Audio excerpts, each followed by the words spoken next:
สวัสดีทุกท่านนะผมในวันนี้นะครับเราก็จะมาอ่านมังงะวันพีซตอนที่1096ซึ่งตอนนี้นะผมก็มีชื่อตอนว่าคุมาจิซึ่งเนื้อหาที่เราได้มาในวันนี้นะผมก็ได้มาจากเว็บไซต์มังงะพลัสนะครับผมซึ่งทุกท่านก็สามารถเข้าไปดูพร้อมกับดูช่องของเราไปได้ด้วยนะผมจะได้เข้าใจเนื้อหาได้มากยิ่งขึ้นเปิดตอนมาที่ก็อดวันเลในตอนนี้นะครับพวกชาวบ้านต่างพากันวิ่งหนีแตกตื่นเพราะถูกพวกชาวมังกรฟ้านั้นไล่ล่ากระต่ายระดับซุปเปอร์แรร์ที่แนะนำไปนั้นมีอยู่ทั้งหมด13คนหัวละ 10,000 คะแนนนอกจากนี้ก็มีกระต่ายระดับแรอีก150คนแถมยังมี Excellent Bonus ให้กับผู้ที่ฆ่าเหยื่อได้ในนัดเดียวด้วยสำหรับผู้ชนะเลิศเราได้เตรียมของรางวัลสุดอลังการไว้ให้แล้วครับส่วนทางด้านกาลิงนั้นก็ได้พูดขึ้นคอยดูให้ดีเถอะเด็กๆทั้งหลายซึ่งพวกชาวมังกรฟ้านี่ก็ได้พูดขึ้นถ้วยรางวัลคราวนี้ต้องเป็นของตระกูลมันเมเยอร์ฉันไม่ให้นายชนะหรอกนะกาลิงส่วนพวกชาวเมืองนี่ต่างก็พากันร้องไห้พร้อมกับวิ่งหนีไปทำไมคนเราถึงยอมให้มีเรื่องบ้าๆแบบนี้ถ้าฝันอยู่ก็ช่วยตื่นทีเถอะมาทำกับมนุษย์ด้วยกันเหมือนของเล่นแบบนี้ได้ยังไงขณะเดียวกันพวกชาวมังกรฟ้าก็ได้กระหน่ำยิงปืนใส่พวกชาวเมืองจนพากันล้มตายอย่างสนุกสนานอย่าเพิ่งยิงนะครับเล่นตามกฎหน่อยสิเหล่านักล่าที่เป็นชนชั้นสูงของโลกมีอยู่200คนด้วยกันแล้วจะเริ่มการล่าในอีก1 ชั่วโมงให้หลังพวกแกหนีไปได้เลยส่วนพวกชาวเมืองนี่ต่างก็พากันร้องไห้พร้อมกับวิ่งหนีออกไปลูกฉันแล้วจากนั้นภาพก็ได้ตัดไปที่ศูนย์บัญชาการหลักกองทัพเรือซึ่งในตอนนั้นจอมพลของเขาได้พยายามติดต่อไปหากราฟทำไมต้องไปเกาะห่างไกลขนาดนั้นล่ะฟะเรื่องนั้นฉันพูดไม่ได้แต่ขอร้องละกราฟตอนนี้ยังยืนยันไม่ได้ก็จริงแต่ถ้าเกิดเรื่องไม่คาดฝันขึ้นพวกเรามีหวังลำบากแน่ซึ่งกราฟนั้นก็ได้ตอบกลับไปเผ่ามังกรฟ้าไปทัศนศึกษากันเนี่ยนะฉันก็เตือนแล้วไงดูว่าอย่าไปยุ่งกับฮาจิโนสึพวกนายน่ะดูถูกอีกฝ่ายเกินไปเจ้าสิ่งนั้นมันเป็นสมบัติของเกาะโจรสลัดเชียวนะพวกนั้นต้องมาชิงมันคืนแง่อยู่แล้วเมื่อได้ยินอย่างนั้นคองนี่ก็ได้พูดสวนกลับไปในทันทีนายไปรู้มาจากไหนเนี่ยซึ่งกราฟนี่ก็ได้ยิ้มออกมาแต่ก็คงมีทหารคุ้มกันเกินพอแล้วไม่ใช่หรอแล้วยังจะกลัวอะไรอีกส่วนคองนั้นก็ได้ตอบกลับไปก็ใครจะไปนึกล่ะว่าโรเจอร์จะเคลื่อนไหวด้วยซึ่งเมื่อได้ยินคองพูดอย่างนั้นกราฟนี่ก็มีท่าทีตกใจแล้วทำไมไม่บอกตั้งแต่แรกฟัดจะไปเดี๋ยวนี้แหละแล้วภาพนั้นก็ได้ตัดไปที่โลกใหม่เกาะโจรสลัดฮาจิโนสึโดนมันตัดหน้าจนได้กลุ่มโจรสลัดล็อกออกเรือไปแล้วพวกเราเองก็ไปกันเถอะเร็วเข้านี่มันคดีใหญ่สะเทือนวงการโจรสลัดเลยนะไฟแล้วจากนั้นภาพก็ได้ตัดไปที่เวสต์บรูกอสวันเลซึ่งอีวานคอฟพยายามที่จะพูดกับพวกชาวเมืองที่รอบๆเกาะมีเรือของกองทัพอยู่เยอะขนาดไม่เคยพบเห็นมาก่อนเลยแน่นอนว่าคงไม่มีใครหนีออกมาได้แน่และข้อเท็จจริงที่ว่ามีการจัดงานพันนี้ขึ้นก็ย่อมถูกลบหายไปจากประวัติศาสตร์เช่นกันนี่คือเกมฆ่าคนที่มีผลพลอยได้คือการกวาดล้างชนพื้นเมืองเพื่อชิงทรัพยากรเราก็ตายจำนวนราวๆ100,000 คนบนเกาะนี้อีก3 อาทิตย์ให้หลังก็คงตายหมดไม่เหลือแม้แต่คนเดียวเหลือเชื่อเลยใช่ไหมล่ะนี่น่ะเหรอคือสิ่งที่เกิดขึ้นจริงบนโลกนี้ส่วนพวกชาวเมืองนั้นก็ได้บอกกับอีวานคอฟแต่เขาบอกว่าถ้าเอาชีวิตรอดถึง3 อาทิตย์พวกเราก็จะเป็นอิสระเมื่ออีวานคอฟได้ยินอย่างนั้นเขานั้นก็มีท่าทีหงุดหงิดไปเชื่อมันได้ไงเล่าเจ้าเบื่อจำนวนผู้รอดชีวิตจากเกมครั้งก่อนๆคือ0นะเว้ยเมื่อได้ยินอย่างนั้นพวกชาวเมืองนี่ก็มีท่าทีตกใจ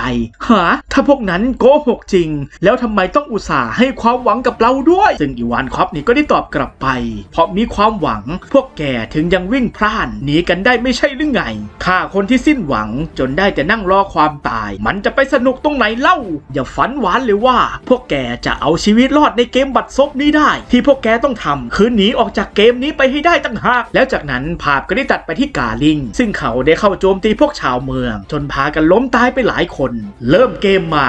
เซนกาลิงก็คว้าไปแล้ว100,000 คะแนนช่วยด้วยเป้าหมายของเขาคือพวกกระต่ายที่คะแนนสูงอย่างนั้นลึกแล้วจากนั้นภาพก็ได้ตัดกลับมาที่อีวานคอฟอีกครั้งซึ่งอีวานคอฟเขาได้มนุษย์เงือกฉลามช่วยกัดโซ่กุญแจมือจนทำให้แขนของเขาหลุดออกมาได้ดีแหละหลุดแล้วขากรรไกรนายเจ๋งจริงๆนะเนี่ยสมเป็นมนุษย์เงือกฉลามเลยจึงมาได้ยินคำชมมนุษย์เงือกฉลามคนนั้นก็มีท่าทีดีใจ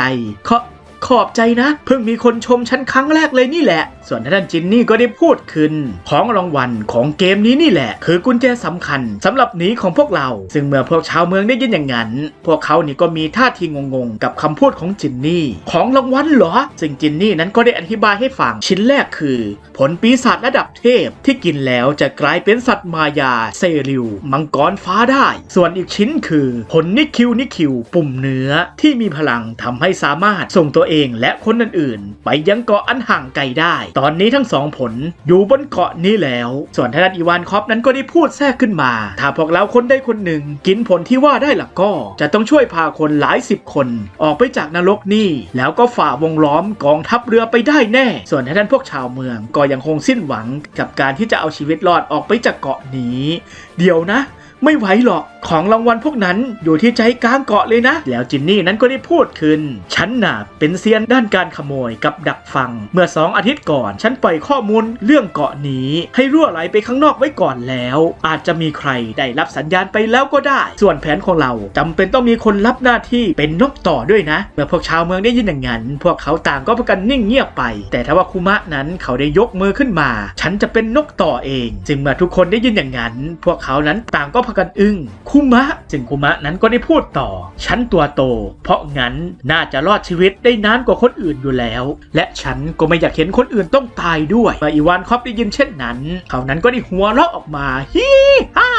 พูดได้ดีนี่คุมะงั้นฉันจะคอยปกป้องไม่ให้ใครฆ่านายเองแล้วเรามันหนีออกไปจากเกาะก็อตวันเลนี่ด้วยกันเถอะแล้วจากนั้นภาพก็ได้ตัดไปที่น่านน้ำรอบๆเกาะก็อตวันเล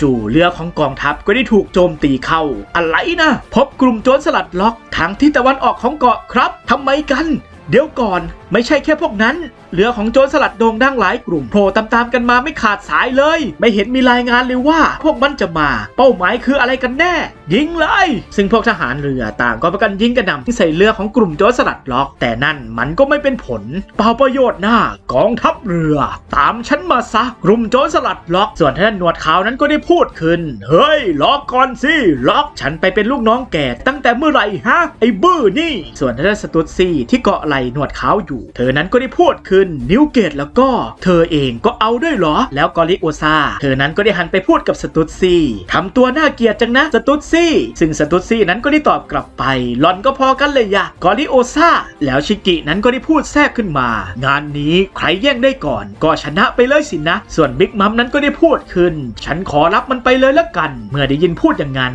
ไคโดนี่ก็มีท่าทีหงุดหงิดเธอได้ไปก็ใช้ไม่ได้อยู่ดีไม่ใช่หรอลิ้นส่วนทางด้านขวัญเงินเขานั้นก็ได้กระดกเอื้อกใหญ่พร้อมกับพูดขึ้น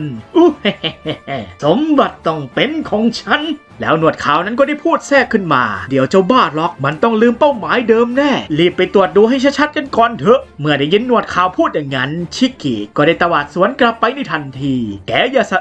มาวางท่าเป็นหัวหน้าสิวะเดี๋ยวปัดซัดให้ปิวขึ้นฟ้าทั้งกลุ่มซะเลยซึ่งบิ๊กมัมนั้นก็ได้พูดขึ้นฉันจะโฉกของที่อยากได้ไปเงียบๆแล้วเพ่นซะก็จบเรื่องส่วนพ่อแกก็เชิญฝันกลางวันกันไปเถอะส่วนด้านไคโดนั้นก็ได้พูดขึ้นโรเจอร์เองก็เคลื่อนไหวด้วยสินะมีแต่เจ้านั่นเท่านั้นที่ต้องจัดการให้ได้เมื่อบิ๊กมัมได้ยินไคโดพูดอย่างนั้นเธอนั้นก็เลยหันไปพูดกับไคโดใจเย็นหน่อยสิเจ้าหนูเอ้ยแล้วสตุดซี่นั้นก็ได้พูดขึ้นวันนี้คือศึกตัดสินแล้วสินะส่วนขวานเงินนั้นก็ได้พูดแทรกขึ้นมาทุกคนก็คิดงั้นเหมือนกันแหละแล้วกอริโอซานั้นก็ได้ยิ้มออกมา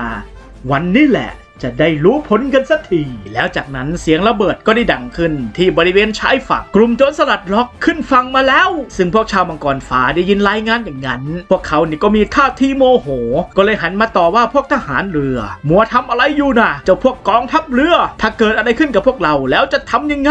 รายงานครับกลุ่มโจรสลัดชื่อดังบุกมาทุกทิศเลยข้อมูลรั่วไหลไปได้ยังไงเรื่องเกาะนี้มันความลับสุดยอดเลยนะเป้าหมายของพวกโจรสลัดไม่แน่ชัดระวังชายฝั่งทางทิศตะวันตกด้วยกลุ่มโจรสลัดโรเจอร์ปรากฏตัวครับเมื่อได้ยินอย่างนั้นมันก็ยิ่งทำให้พวกชาวมังกรฟ้านั้นตกใจมากกว่าเดิมฮะส่วนท่านโรเจอร์นั้นก็ได้ยิ้มออกมาตั้งปีหนึ่งเชียวนะรู้ไหมว่าฉันต้องทนอยู่ด้วยความรู้สึกแบบไหนจึงเลลี่นั้นก็ได้พูดขึ้นถ้าจะเละเทะหน้าดูเลยแฮะส่วนกาบานนั้นก็ได้พูดกับโรเจอร์งานนี้ถึงนายเป็นกัปตันก็ไม่มีสิทธิพิเศษหรอกนะไฟส่วนท่านกาลิงพร้อมกับเหล่าอัศวินเทพพวกเขานั้นก็ได้พูดขึ้น ให้ทหารเรือถอยไปคุ้มกันเผ่ามังกรฟ้าซะน่าสมเพชสิ้นดีจะมีแนวป้องกันรอบเกาะไปเพื่ออะไรเนี่ยภาคีอัศวินเทพออกศึกจึงไม่ได้รับคำสั่งพวกเขานั้นก็ตอบรับคำสั่งของกาลิงรับทราบแล้วจากนั้นภาพก็ได้ตัดไปที่พวกชาวเมืองนี่มันเกิดอะไรขึ้นกันแน่โรเจอร์โผล่มาแถมยังมีล็อกอีกแบบนี้คงไม่ไหวหรอกครับส่วนพวกทหารเรือก็ได้รายงานโรเจอร์โผล่มาแถมยังมีล็อกอีกแบบนี้คงไม่ไหวแล้วล่ะครับแล้วในขณะเดียวกันก็ได้มีเสียงรายงานเข้ามากองหนุนมาถึงแล้วผลเรือโทกามาถึงแล้วครับจึงเมื่อได้ยินรายงานอย่างนั้นพวกทหารเรือนั้นต่างก็พากันดีใจโอ้รอดแล้วส่วนในด้านกราฟนั้นก็ได้พูดขึ้นบอกมาซะว่าโรเจอร์อยู่ที่ไหนส่วนในฝั่งของอีวานคอฟพวกเขานั้นก็ได้พูดขึ้นตะลุมบอลกันใหญ่แล้วไม่นึกเลยว่าจะมีโอกาสดีขนาดนี้ซึ่งในตอนนี้นะครับอีวานคอฟกับคูมะซึ่งพวกเขาสามารถแอบขโมยผลปีศาจมาได้แล้วทั้ง2ผลซึ่งคูมะนั้นก็ได้พูดขึ้นนี่นะเหรออีวานคอฟนั้นก็ได้ตอบกลับไปใช่เลยก็ไม่รู้หรอกนะว่าผลไหนคืออะไรแต่กินกันเลยเหอะแต่ถ้าว่าขณะเดียวกันนั่นเองจู่ๆบิ๊กมัมนั้นก็ได้โผล่เข้ามาโจมตีเข้าใส่อีวานคอฟจนกระอักเลือดแล้วชิงผลอุโอะไปโอ้เกือบไปแล้วไงซึ่งมาเห็นอย่างนั้นคูมะนี่ก็มีท่าทีตกใจอีวานจังแล้วบิ๊กมัมเธอนั้นก็พยายามที่จะชิงผลนี่คิวมาจากคูมะด้วยเอาผลนั้นมาให้ฉันด้วยอีวานคอฟนั้นก็เลยบอกกับคูมะกินเลยคูมะไม่ต้องคิดอะไรแล้วกินผลนั่นเข้าไปแล้วช่วยคนอื่นๆซะขอแค่นายช่วยใครได้สักคนก็เท่ากับพวกเราเป็นฝ่ายชนะแล้วซึ่งคูมะก็ทำตามที่อีวานคอฟบอกเขาหันหลังให้กับบิ๊กมัมแล้วรีบกินผลปีศาจเข้าไปแต่ถ้าว่าขณะเดียวกันนั่นเองจู่ๆเซนใจกาเชียเซตเทิลก็ได้โผล่เข้ามาและโจมตีเข้าใส่คูมะจนลอยปลิวกระเด็นออกไปซึ่งเซตเทิลนั้นก็ได้พูดกับคูมะเจ้าเด็กเผ่าบัคคาเนียชะตาของเจ้ามีได้แค่เป็นทาสหรือไม่ก็ตายเท่านั้นนั่นคือสิ่งที่ประวัติศาสตร์กำหนดเอาไว้แล้วคูมะเขานั้นก็พยายามที่จะลุกยืนขึ้นมาลุงเป็นคนใหญ่คนโตเหรอมันผิดปกติชัดๆทำให้บางคนเกิดมาก็ใหญ่โตกว่าคนอื่นเลยล่ะแล้วถ้าต้องเป็นทาสตั้งแต่เกิดคนเราจะเกิดมาเพื่ออะไรกันถ้าผมได้พลังอะไรสักอย่างมาในตอนนี้ล่ะก็ผมจะทำเหมือนกับที่นิกะทำแล้วช่วยผู้คนที่น่าสงสารพวกนี้ให้ได้มากขึ้นสักคนก็ยังดีเมื่อได้ยินคูมะพูดอย่างนั้นเซตเทิลก็เลยตอบกลับไปเพราะอย่างนั้นพวกเจ้าถึงต้องหายไปจากโลกนี้ไงล่ะแล้วจากนั้นเสียงของโรเจอร์นั้นก็ได้ดังขึ้นหยุดนะล็อกซึ่งล็อกนั้นก็ได้ตอบโรเจอร์สวนกลับไปอย่ามักเกะกะโรเจอร์ซึ่งในตอนนั้นมันได้เกิดการต่อสู้กันอย่างดุเดือดณเกาะก็อตวันเลย์เหตุการณ์ที่เกิดขึ้นในวันนั้นถูกลบหายไปในเงามืดของหน้าประวัติศาสตร์แล้วจากนั้นภาพก็ได้ตัดไปที่เซาท์บรูอาณาจักรซอเบหลังจากที่ได้รับข่าวของเกาะก็อตวันเลย์อีวานคอฟนั้นก็ได้พูดขึ้นพวกมันปิดข่าวทุกอย่างเว้นไว้แต่ตำนานวีรบุรุษของกราฟเรื่องเดียวเลยหรือข่าวโดนบิดตามใจผู้มีอำนาจของโลกหมดเลยเจ้านักข่าวที่ชื่อมอร์แกนนี่มันสวะจริงๆสุดท้ายก็ไม่รู้เลยเนี่ยว่าตกลงเกิดอะไรขึ้นบนเกาะนั้นกันแน่ซึ่งคูมะนะครับได้ใช้พลังจากผลปีศาจของเขาช่วยพวกอีวานคอฟจินนี่แล้วก็พวกชาวเมืองบางส่วนนั้นหลบหนีมาที่อาณาจักรซอเบได้สำเร็จซึ่งคูมะในตอนนี้เขานั้นก็พยายามที่จะสวดมนต์ภาวนาในอีวานคอฟเห็นอย่างนั้นเขานั้นก็เลยพูดขึ้นจะสวดภาวนาไปถึงไหนนะคูมะซึ่งคูมะนั้นก็ได้ตอบกลับไปขอคิดว่ายังมีอีกหลายชีวิตที่เราน่าจะช่วยได้แล้วมันก็แล้วอีวานคอฟนั้นก็ได้พูดขึ้นอย่าพูดบ้าๆสิทั้งที่โกลาหลขนาดนั้นนายยังอุตส่าห์ช่วยคนได้มากกว่า500ชีวิตเชียวนะส่วนด้านจินนี่นั้นก็ได้พูดขึ้นใช่เลยคูมาจินายจริงสุดๆเลยแหละแล้วจินนี่นั้นก็ได้ร้องไห้ออกมาทุกคนร้องไห้ขอบคุณนายกันใหญ่เลยนะฉันก็ยังร้องไห้ไปด้วยเลยแล้วอีวานคอฟก็ได้หันไปพูดกับคูมะมือของนายคือมือแห่งผู้ปลดปล่อยที่มอบอิสรภาพให้กับผู้คนไงล่ะแล้วคูมะก็ได้ก้มมองดูมือของเขาที่มีปุ่มเนื้อโผล่ออกมามือแห่งผู้ปลดปล่อยแล้วอีวานคอฟก็ได้พูดกับคูมะบ้านนายเป็นโบสถ์หรอกลึกมิน่าล่ะถึงได้นิสัยแบบนี้เอาล่ะงั้นฉันจะออกทะเลก่อนล่ะนะเพื่อประกาศความดีงามของเสรีภาพให้ทุกคนรู้ซึ่งคูมะนั้นก็ได้หันไปยิ้มให้กับอีวานคอฟฉันจะไม่ลืมหน้าอีวานจังไปชั่วชีวิตเลยซึ่งอีวานคอฟนี่ก็ได้หัวเราะออกมาก็ไม่เคยมีใครลืมลงหรอกตอนจินนี่นั้นก็ได้พูดขึ้นส่วนฉันจะอยู่กับคูมาจิที่นี่ก่อนแล้วค่อยคิดว่าจะทำยังไงต่อละกันลูกพี่แล้วหลังจากนั้นอีวานคอฟก็ได้ขึ้นเรือออกไปจากอาณาจักรซอเบลาก่อนนะ พวกพ้องทั้งหลายซึ่งหลังจากที่อีวานคอปไปจินนี่นั้นก็ดูเหมือนจะมีลูกฮึดขึ้นมาเอาล่ะฉันเป็นพี่คุมาจิตั้ง4 ปีเพราะงั้นก็ต้องเป็นคนหาเลี้ยงนายแหละนะซึ่งหลังจากนั้นคุมะก็ได้ประกอบอาชีพตัดไม้ขายส่วนจินนี่นี่ก็คอยให้กำลังใจคุมะพาเลยคุมาจิเอาไปขายกันซึ่งโดยขนาดตัวอันใหญ่โตของคุมะก็เลยทำให้เขานั้นสามารถแบกท่อนไม้ได้สบายๆเราจะไม่คุยของจากขยะและขโมยของใครอีกแล้วไปซื้อข้าวกันเถอะแต่ถ้าว่าขณะเดียวกันนั่นเองพวกเด็กในเมืองก็ได้พากันเข้ามารังแกขว้างก้อนหินใส่คุมะเหรอแกเนี่ยนะ9 ขวบเจ้าปีศาจขี้โกหกซึ่งคุมะนี่ก็ไม่ได้ตอบโต้อะไรโอ๊ยเจ็บแต่ถ้าว่าจินนี่นั้นเธอไม่ยอมเธอนั้นได้กระโดดลงมาแล้วซัดเด็ก2 คนนั้นจนไปนอนกองอยู่ที่พื้นหุบปากไปเลยซึ่งเด็กพวกนั้นนี่ก็ได้ร้องไห้ออกมาแง่แต่ถ้าว่าคุมะก็ได้ผลักความเจ็บปวดของ2 คนนั้นออกไปที่จริงแล้วจินนี่เขาเป็นเด็กดีมากเลยซึ่งโดยพลังจากผลปีศาจของคุมะทำให้ความเจ็บปวดของเด็ก2 คนนั้นหายไปแบบงงๆหายแล้วความเจ็บปวดปิวหายไปหมดเลยเวทมนต์เหรอเนี่ยซึ่งหลังจากนั้นพวกเด็กๆก็คอยมาติดตามคุมะกับจินนี่กันเป็นแถวคุมาจิซึ่งคุมะกับจินนี่นะครับพวกเขานั้นก็มานั่งกินข้าวบนโต๊ะอาหารซึ่งดูจากปริมาณก็ดูเหมือนว่าจินนี่นั้นจะได้อาหารเยอะกว่าคุมะแต่เธอนั้นก็ยังกินไม่อิ่มไม่พอเลยอะคุมะก็ได้แบ่งอาหารให้กับจินนี่เมื่อเห็นอย่างนั้นจินนี่นี่ก็มีท่าทีดีใจกินได้เหรออร่อยซึ่งคุมะนี่ก็ได้ยิ้มออกมาจินนี่กินเก่งแบบนี้แล้วต้องทำงานเยอะๆแล้วสิแล้วจินนี่ก็ได้ไปที่หน้าต่างแล้วมองออกไปคุมาจิเป็นทาสตั้งแต่กี่ขวบหรอคุมะนั้นก็ได้ตอบกลับไป4 ขวบเมื่อได้ยินคำตอบจินนี่นั้นก็ได้ตอบกลับไปฉันก็เหมือนกันเลยแล้วคุมะนั้นก็ได้พูดต่อไม่ใช่เรื่องที่จะเอามาคุยแบบล่าเริงอย่างนั้นสักหน่อยส่วนด้านจินนี่เธอนั้นก็นิ่งไปแล้วก็ได้พูดขึ้นท้องอิ่มจังเมื่อคุมะเห็นท่าทีของจินนี่อย่างนั้นเขานั้นก็เลยพูดขึ้นจินนี่แล้วในขณะเดียวกันจินนี่นั้นก็ได้ร้องไห้ออกมาคุมาจิ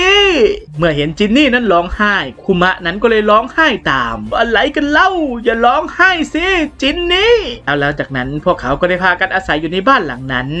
มีความสุขจังเลยเนาะครับผมก็จบไปแล้วนะผมสำหรับมังงะวันพีซตอนที่1096ยังไงก็รอติดตามกันต่อไปนะผมสุดท้ายนี้ยังไงก็ขอบคุณทุกท่านที่เข้ามาดูคลิปของเรายังไงก็ฝากกดไลค์กดแชร์กดติดตามเพื่อเป็นกำลังใจให้กับช่องของเราด้วยนะครับผมสวัสดีครับ